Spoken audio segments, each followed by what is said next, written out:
नमस्कार दोस्तों, Ragini and Rohini creations में आपका स्वागत है।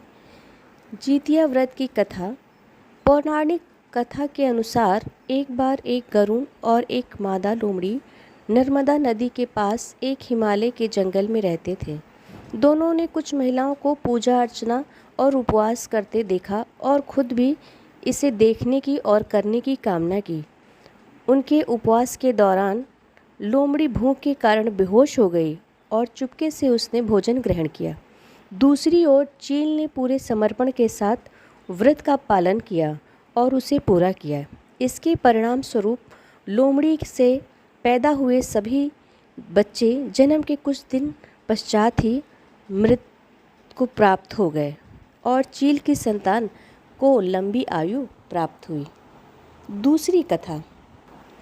इस कथा के अनुसार जिमूतवाहन गंधर्व के बुद्धिमान राजा थे। जिमूतवाहन शासक बनने से संतुष्ट नहीं थे और परिणाम स्वरूप उन्होंने अपने भाइयों को अपने राज्य की सभी जिम्मेदारियां प्रदान की और अपने पिता की सेवा के लिए वो जंगल चले गए। एक दिन जंगल में भटकते हुए उन्हें एक बुढ़िया विलाप करती हुई मिली। उन्होंने बुढ़िया से विलाप करने का कारण पूछा। इस पर उसने उन्हें बताया कि वह नागवंश के परिवार से है और उसके पास एक ही बेटा है। एक शपथ के रूप में हर दिन एक सांप पक्षीराज गरुड़ को चढ़ाया जाता है और उस दिन उसके बेटे का नंबर था। उसकी समस्या सुनने के बाद जिमूतवाहन ने उन्हें आश्वासन दिया कि वह उनके बेटे को जीवित वापस लेकर लौटेंगे। तब वह खुद गरुड़ का चारा बनने का विचार कर चट्टान पर लेट गए। तब गरुड़ आते हैं और अपनी उंगलियों से लाल कपड़े से ढके हुए जिमूतवाहन को पकड़कर चट्टान पर चढ़ जाते हैं।